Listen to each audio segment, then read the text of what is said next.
They appeared out of thin air, and within a few generations, they became masters of a great empire in the center of the Aztec Empire. A fairy tale city in the middle of a lake, at that time, one of the largest cities in the world. A city which eclipsed anything the Spanish had ever seen in size and glory. The Aztec rulers are skillful statesmen. Everything in their empire is perfectly regulated. Their empire is much more modern than European societies of the time. The school system of the Aztecs was particularly impressive because it was compulsory for both boys and girls. But this advanced civilization also has a dark side, cruel rituals in honor of the gods. For 100 years, the Aztecs rule over central Mexico. But at the peak of their power, they make a crucial mistake. Their fall is unstoppable. It was the year 1519. We called it the year of the reed. A messenger brought news of the strangers who had come to our country. I can still picture them to this very day. They were carried by strange animals and had terrible weapons. They were so pale, some of us believed they were messengers of the gods. Our enemies had become their allies, but we did not yet know what misfortune their arrival signified. With 11 ships, 500 Spanish conquistadors land on the coast of the Aztec Empire in April 1519. Their leader, Hernan Cortés, they are attracted by the legendary wealth of the Aztec capital, Tenochtitlán. The news of the arrival of the Spanish spreads. Fast relay runners carry the message over paved roads into the capital. They can cover 500 kilometers a day. That makes them faster than the mounted messengers of Europe of that era. Wise leader, Moctezuma, received daily reports of the approaching aliens. I was a young scribe at the time and had the honor of taking notes of their news. You can't say the Aztecs were unsuspecting. We know that the Aztec ruler had his spies. He knew they were there. As soon as the Spanish set foot on the Gulf Coast, he had very precise descriptions of them. Moctezuma wants to avoid unnecessary bloodshed, so at first, he warmly receives these mysterious strangers. He had Anzo courses, right? He had such a great empire, he had such large military units which were immediately ready for action, that in my opinion, he didn't see the Spaniards as a threat, which was a mistake. His guilelessness suits the conquistador Hernan Cortés and his men very well. In November 1519, the Spanish reached the mountain villages of above Tenochtitlán. So far, nobody has stood in their way. The legendary riches of the Aztec capital now seem within reach. The sight of this huge metropolis exceeds all their expectations. The sources tell us that when the Spaniards descended from the mountains, they saw the whitewashed buildings reflected in front of them, and they could not even grasp the size of this city in a lake. None of them had ever seen anything like it. And some of the people accompanying Cortés had traveled far, had seen Rome and other cities in Europe. But this eclipsed anything they'd ever seen before. Tenochtitlán looks like a floating city to the Spanish. In the middle of this large lake, over 250,000 people live here. At the center of the city, the holy district, with temples, pyramids, and the ruler's palace, where once the city of the Aztecs was the metropolis of Mexico City, rises 500 years later. The lake has long since drained. Today, 21 million people live in the densely populated basin. For a long time, it seemed as if the Spanish had erased all traces of the floating city of Tenochtitlán after the conquest, but there's still much of Tenochtitlán to be found beneath the modern Mexico City. The current center of Mexico City was once the sacred district of the Aztecs. The Spaniards simply built over it the ruins of Templo Mayor, the most important sanctuary of the Aztecs. In 1978, the Temple Pyramid is rediscovered during construction work. Since then, researchers have been searching the entire city for traces of the builder of the past. Raul Barrera coordinates the excavations. Mexico City possesses immense archaeological wealth, and the Templo Mayor is probably the most important archaeological site in the city. This temple pyramid resembles the success story of the Aztecs. With the expansion of their power, their central sanctuary also grew. They are still clearly visible today. The foundation walls of the various stages of expansion again and again. Older versions of the pyramid were simply built over. Archaeologists can now accurately reconstruct the dimensions and appearance of this impressive structure. The pyramid was about 60 meters high on the top platform. There were two shrines dedicated to the god of war and the god of rain. Like all other buildings in the city, this pyramid rested on piles that were laboriously driven into the muddy subsoil of the lake. Remains of this construction can still be seen. Today, archaeologists are on site at every major construction project to make sure no valuable relics are lost forever. We must protect these traces, preserve them, for they are our past. They give us our identity. That's why the finds we make here in Mexico City are so important for us. Each find tells a story, gives the scientists a deeper insight into a world as the Spanish experienced it 500 years ago. Hernán Cortés meets the Aztec ruler for the first time on November 18th, 1519. Montcosa presents the Spaniard with a valuable necklace and precious fabrics.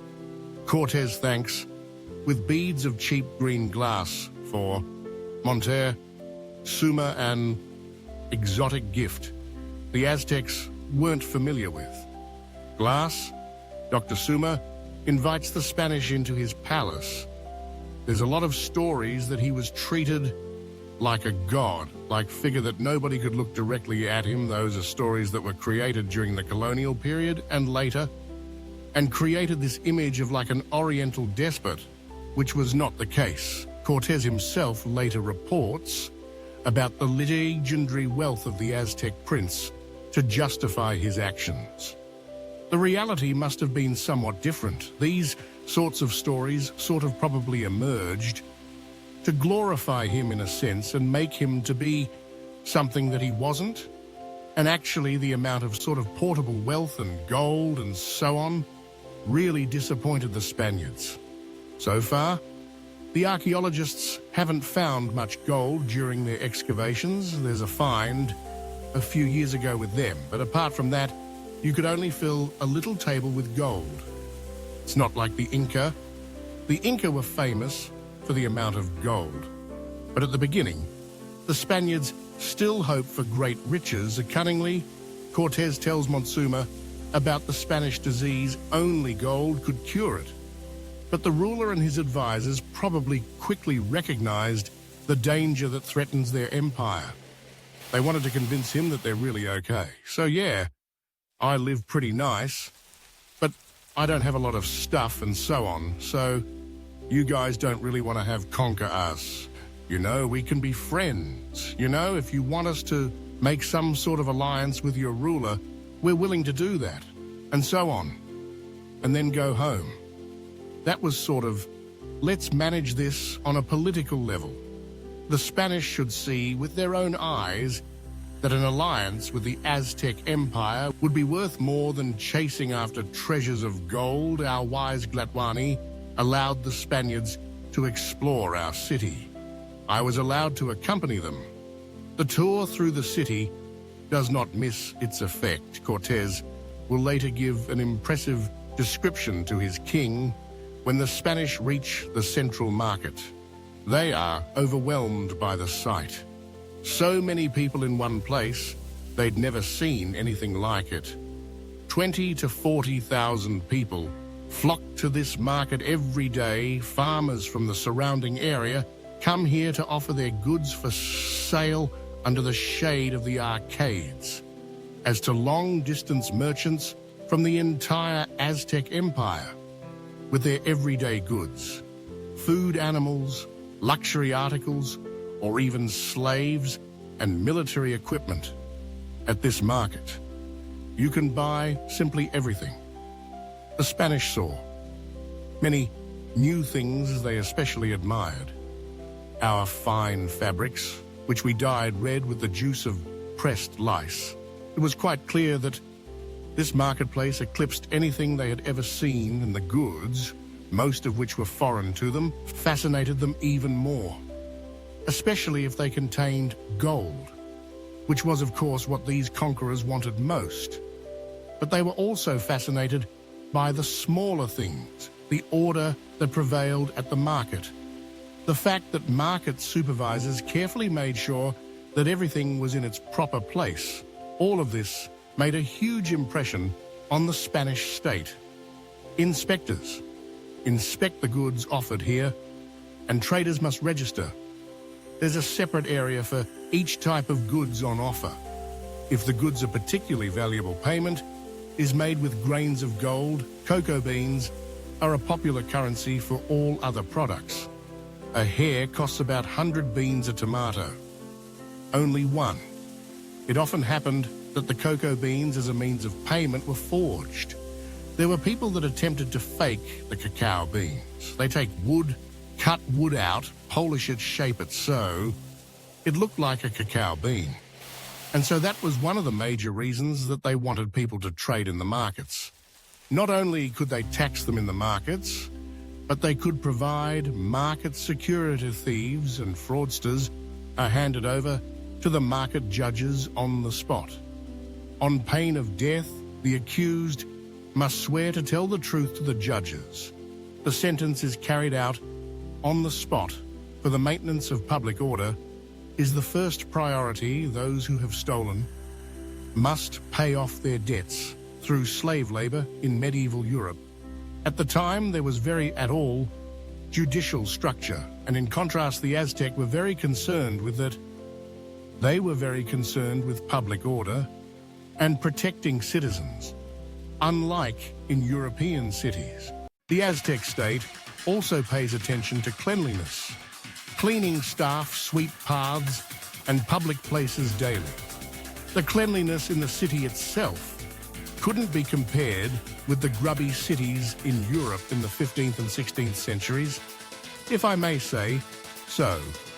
We know there was hardly any functioning sewage system. There was hardly any functioning drinking water supply. And Tenochtitlán had achieved all this to prevent the city's canals from becoming cesspools. The Asans even had an ingenious toilet system. They probably had public toilets for very urgent business excrement, and urine are collected separately in clay jugs. A good deal for the city's fecal matter merchants. They sell the composted excrement as fertilizer for the fields. The urine is used for dyeing fabrics and for tanning leather. In some ways, the urban life of the Aztecs was reminiscent of what we would today call a zero-waste society. For example, the collection of feces and recycling as fertilizer, recycling of waste in general. All this was done systematically here. A world as if carved out artificially, a state created out of thin air. Because 200 years before the arrival of the Spanish, the Aztecs were still simple nomadic warriors. It all starts with a myth. Our people were without a home, but our tribal god showed us the way. According to legend, the Aztec people wandered aimlessly for many generations. Finally, on a small island in Lake Texcoco, their mythical leader, Tenoch, sees the divine sign promised to them by their tribal god, an eagle on a cactus devouring a snake. This is where we should settle down and build a temple to to honor our god. Weasel portly, and so their chief lays the foundation stone for the city of Tenochtitlan, the city of Tena. But what are the facts behind the legend? Today, we assume the Aztecs created this founding myth themselves. They could thus present themselves as colonizers of a new country as the first arrivals. Although, as we know today, they were not the first, but in fact the last to arrive in the basin of Mexico. Scientists suspect that the Aztecs emigrated around the year 1215 from northern Mexico, or the southwestern parts of today's USA, to the already densely populated Mexican highlands. There, the nomadic warriors encountered the descendants of the once powerful Toltecs and the pyramids of the mysterious megacity Teotihuacan. At the time of the Aztecs, it's already in ruins, only giants or gods. So the newcomers believe could have built these enormous buildings. According to their belief, this is where the world came into being. The American archaeologist David Carballo has been researching this unique place for many years. He and his colleagues have ascertained by now that the Aztecs took these ruins as a model for their own city. This is what they wanted it to look like. They wanted to imitate the gods. The Aztecs were very inspired by Teotihuacan, the first great city of central Mexico. They saw it as a place of creation, as a place where the gods sacrificed themselves for humanity, and to get time started, the floor plans of the residential buildings and palaces that once dominated the cityscape are still clearly visible. They give the researchers an impression of what Teotihuacan, the city of the Aztecs, must have looked like later on. But the Aztecs not only copied the architecture, they looked to Teotihuacan as the civilized precursor, who had arts and calendar systems and writing systems that they drew on very consciously in creating their own empire in the beginning. The warrior nomads hire themselves out as paid mercenaries. They go to war for the local lords of small city-states. But they are unwelcome, and the only place left for him to go, because they had angered just about everybody in the southern basin, was this little tiny island in the middle of the brackish swamp that was only about 2 square kilometers in area, and that's where they were almost forced to settle at that time. The island is considered uninhabitable, what they need to survive. The Aztecs have to bring from the mainland in their canoes on the island itself. There is neither timber for huts nor drinking water. The lake is very salty, and its water is brackish. It's a meager life that the first settlers are living. The future splendor of Tenochtitlán is still a long way off. Systematically, the inhabitants of the small island also engage in land reclamation behind an artificial dam that separates salt water from fresh water. On a subsoil of water, lilies and reeds, they pile up ever new layers of mud in the shallow water of the lake, which later solidifies. In this way, the Aztecs created floating gardens to practice agriculture, the chinampas on the outskirts of Mexico City. They still exist today. Farmers still cultivate these floating gardens and grow the same plants as their Aztec ancestors did 500 years ago. Corn beans, pumpkins, but also tomatoes, avocados, chilies, and sweet potatoes.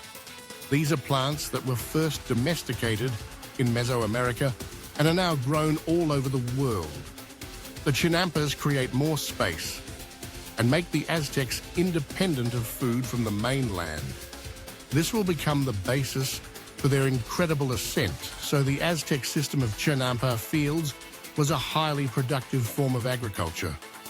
It could allow between 3 to 8 crops grown per year, depending on what the plant was, so the population boomed as a result of it. And so at the height of the Aztec Empire, there were at least 1 million people living in the basin of Mexico.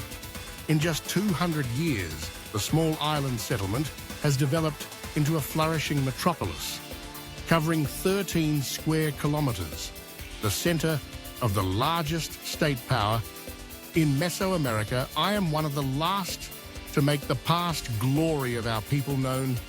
All is destroyed, and most of those who could remember are dead, decades after the fall of their empire. Aztec scribes, under the supervision of Spanish monks, wrote reports about their lost culture today. These records are the only authentic written legacy of the Aztecs in their own pictographic writing. We know the Aztecs had a lot of books. They had veritable libraries. Unfortunately, these were burned, destroyed, and even after the fall of Tenochtitlán, systematically eliminated, to drive out the belief in the devil, as the Christians put it.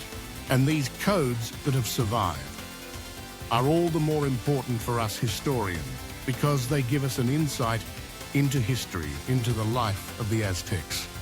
From their own point of view, one of the few remaining manuscripts is the Codex Mendoza. For a long time, the pictographic writing of the Aztecs was barely deciphered. Text annotations by Spanish monks help scientists to understand the records. The Codex Mendoza contains a large book about the everyday life of the Aztecs. And this is particularly unique. A life in which everything is regulated from the cradle to the grave. The Aztecs consider the birth of a child as a life-threatening and bloody battle. The battle of the mother equates her to a warrior. To die in childbirth is as honorable as death on the battlefield. A shrill battle cry of the midwife is therefore the first thing an Aztec baby hears. I was born in the year of the 10th rabbit. My mother was a slave, but I was free in the Aztec world. The children of slaves are born free after birth. The umbilical cord of girls is buried under the fireplace of the house. That of boys is given to a warrior. He must later bury it on the battlefield so that one day the child will become a great fighter. The Aztecs also had godparents. They give presents to the newborns, symbolizing what the future holds for them. For boys, these are miniature weapons, as a reminder and warning that they were born to be warriors. On several pages, the code gives precise instructions for the education of children.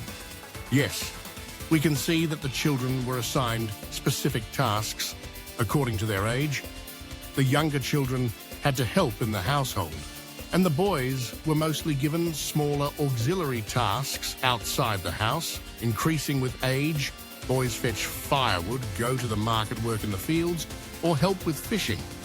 Girls learn to prepare corn, dough weave, and sweep the house. If they do not obey, children are punished severely.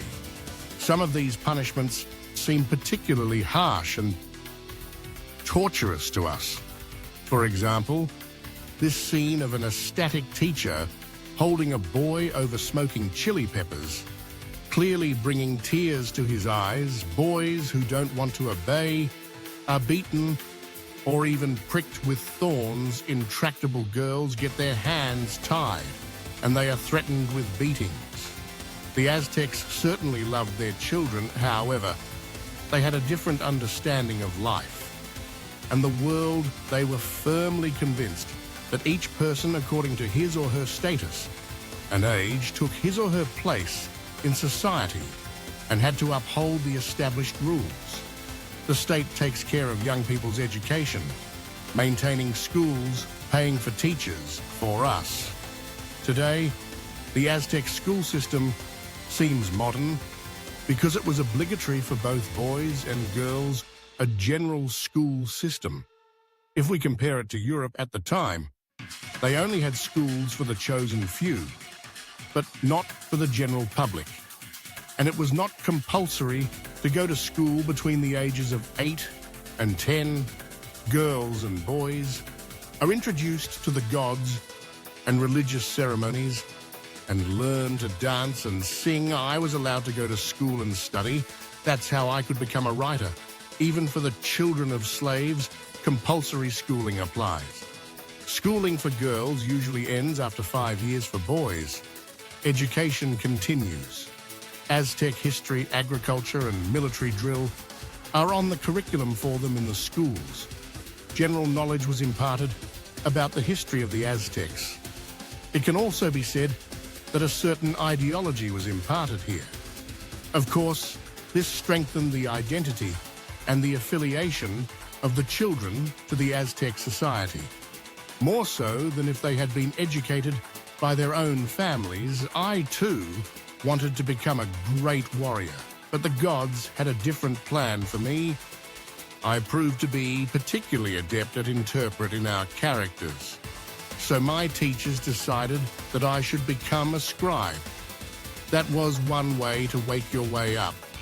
Through education, if you are a brilliant individual, they didn't really care of what social stratifier you came from. They wanted to get you into the administrative structures, especially gifted boys. Even from the lower classes have access to secondary schools, which are normally reserved for the nobility. They attend a Kalmakak here. The future state elite is trained. The daughters of the nobility also have access as priests, pupils. This is where I first saw her. She was called a week. Like the goddess of the rivers, those who are admitted to the Kalmakak have painful rituals waiting for them. Self-mortification and blood sacrifice to appease the gods are part of everyday school life. We gave me strength, but the priests were not supposed to know of our love, contact with the temple. Disciples is forbidden to the young men on pain of death. The punishments of the Aztecs were draconian in our opinion, very, very severe, but they ensured that the social system was preserved, that everyone took his place in this order and did not leave in, state train in, and paid judges monitor compliance with these laws. Trials are public judgments are made jointly by the judges, and repeat offenders are punished particularly severely. Anyone caught stealing twice is liable to be stoned to death. If you are drunk in public, your head will be shorn, and you may even lose your house. Adultery is punishable by death, not only for the adulterers, but also for their confidants. There was also a concept of judicial quality. So when people came into the court, whether they were commoners or the nobility, they were treated essentially as equals.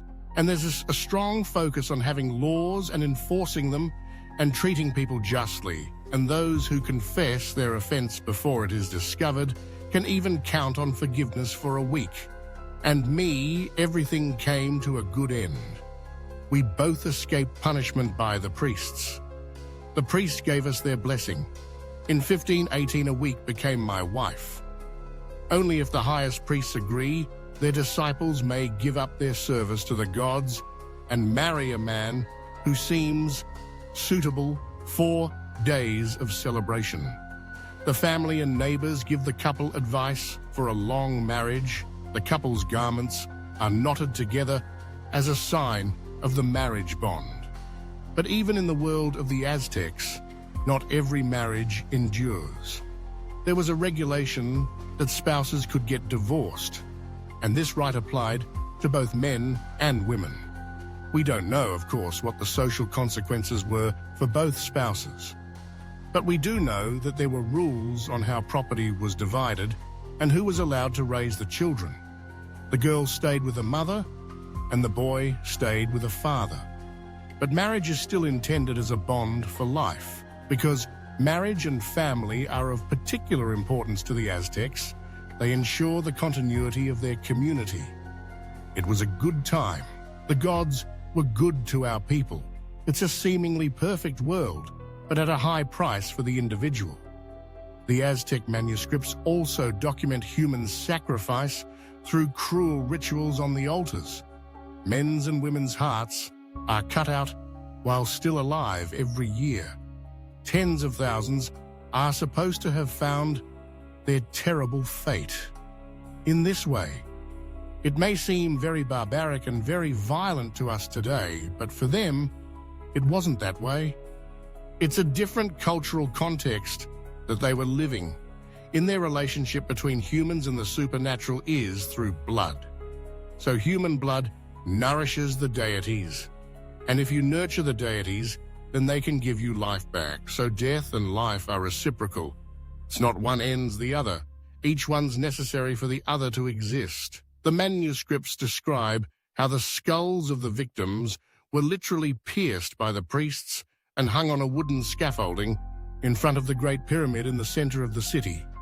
For a long time, scientists were of the opinion that these were exaggerated representations that the Aztec scribes had to make at the best of the Spanish conquerors, as justification for their own atrocities against the Aztecs. But then, in 2015, archaeologists make an incredible discovery during excavations around Templo Mayo, a wall of human skulls almost 2 meters high, and they also come across the traces of the wooden scaffolding. Described by the Aztec chroniclers, the stakes themselves are long since weathered, but scattered everywhere.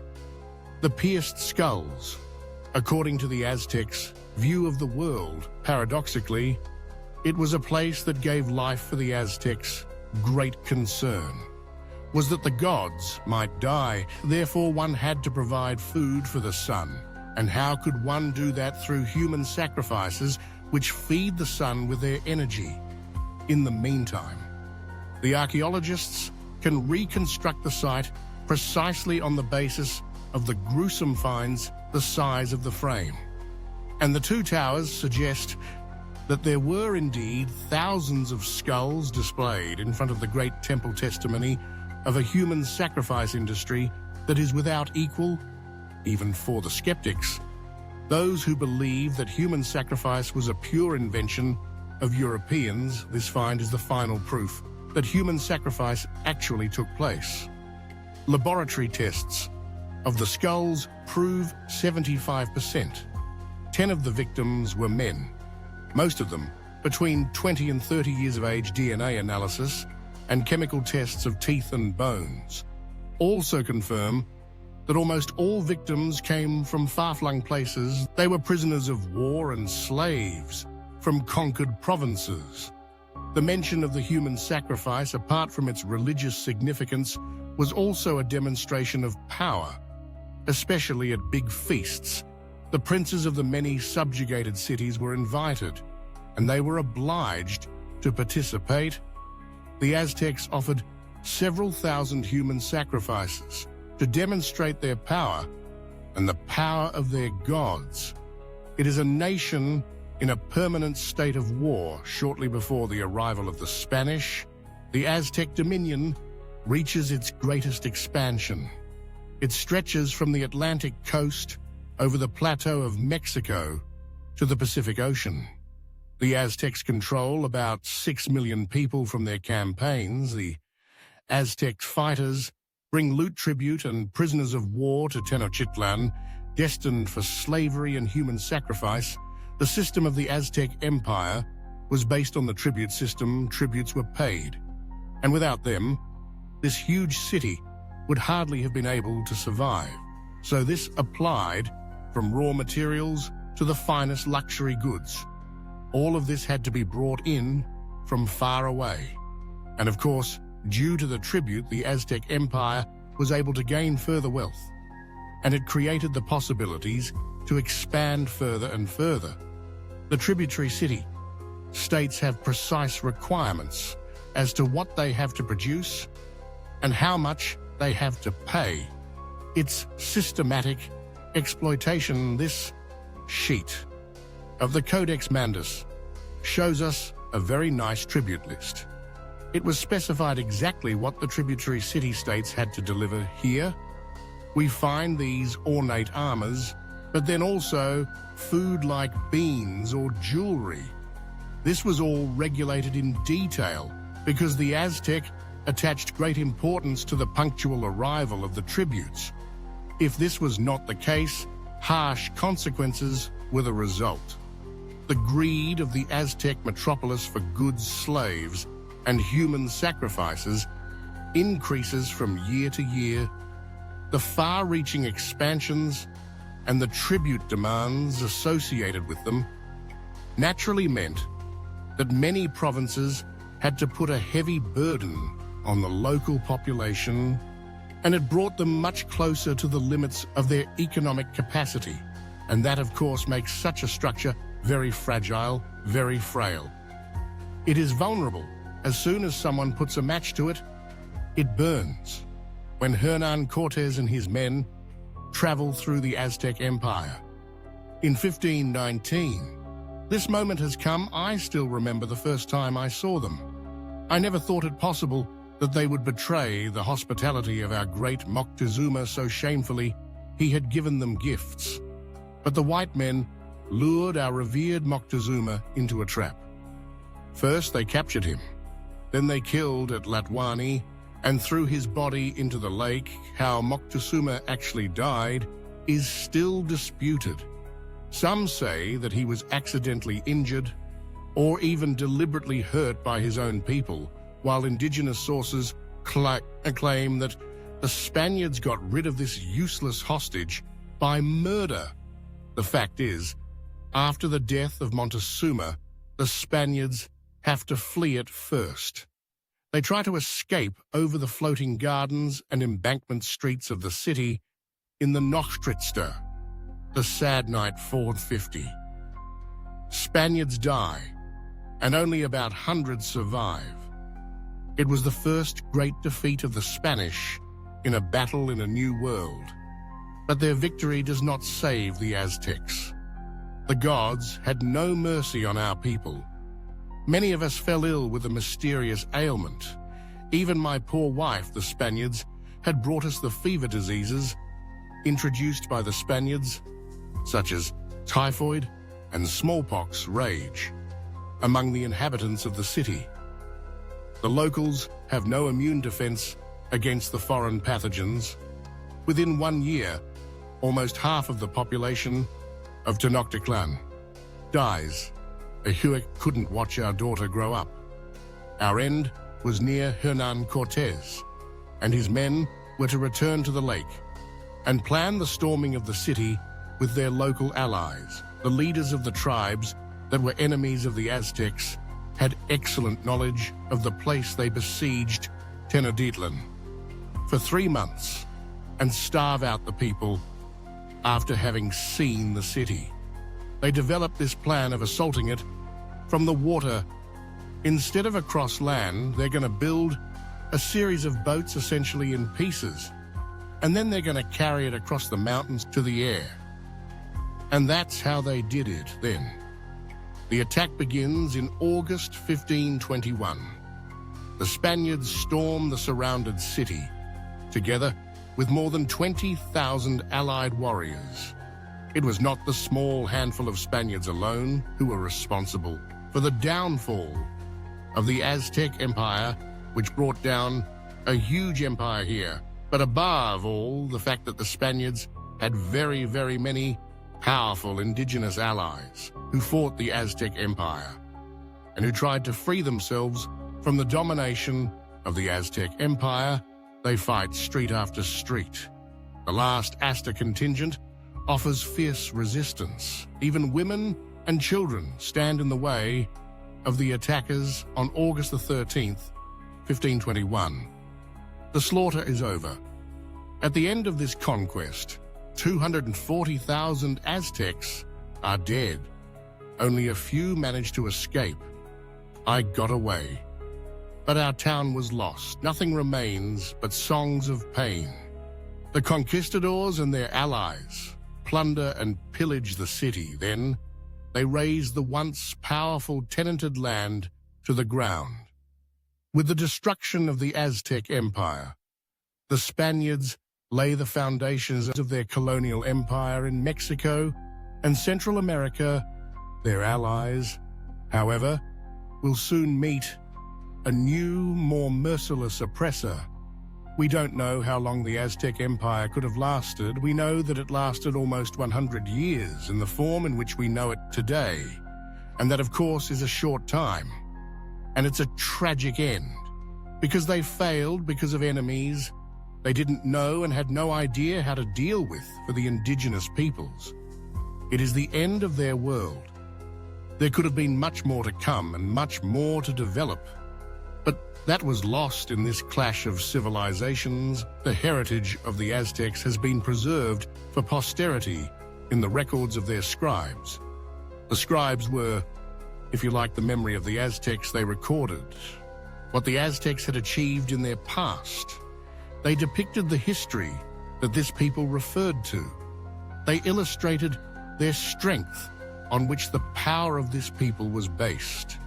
When we die, we're not really dead. We will live, we will ascend and revive, for we are the children of the sun. The Spanish built Mexico City on the ruins of the former Aztec metropolis. Only with the country's independence, 3 centuries after the arrival of the Spaniards, the awareness of the Aztec legacy is revived. Today, many Mexicans see themselves again as the descendants of the Aztecs. Their heritage is celebrated. It lives on in everyday life in the Dia de los Muertos, the festival of the dead. Aztec and Christian culture mix. The national flag connects modern Mexico with the country's Aztec roots. The eagle on the cactus with a snake in its beak. This is the founding myth of the perished Aztec Empire.